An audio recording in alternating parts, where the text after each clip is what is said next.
এমন শ্রদ্ধাঞ্জলি ভারতবর্ষে এই প্রথম, যা আমাদের সবাইকে বাকরুদ্ধ করে দিয়েছে।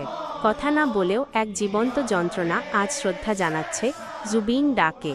যে মানুষটা গানকে কোনোদিন শিখে নেননি, শুধু ভালোবেসেছিলেন, সেই ভালোবাসা আজ কোটি কোটি হৃদয়ে স্পর্শ রেখে যাচ্ছে। জুবিন দার জীবনের সবচেয়ে বড় কৃতিত্ব ছিল নিঃস্বার্থ ভালোবাসা। তিনি গান করতেন ঠিকই, কিন্তু সেটাও ছিল শুধুই ভালোবাসা থেকে, কোনো অহংকার, কোনো চাহিদা ছাড়াই। আর সেই ভালোবাসাই আজ ফিরছে হাজার গুণ হয়ে প্রতিটি মানুষের মনে। তবে জুবিন দা শুধুই একজন শিল্পী ছিলেন না, তিনি ছিলেন একজন অভিভাবক, একজন নির্ভরতার আশ্রয়। জীবনে কেউ সমস্যায় পড়লে জুবিন দারা কাছে যেত। কারো কলেজে ভর্তি করাতে টাকা দরকার, কারো অপারেশন, কারো ঘরে এক মুঠো চাল নেই, আর কারো মুখে একটা হাসি আনতে প্রয়োজন একটু সাহায্য। তিনি কাউকে ফিরিয়ে দিতেন না। পথে দেখা হলে যদি কেউ সাহায্য চাইত, তিনিও যথেষ্ট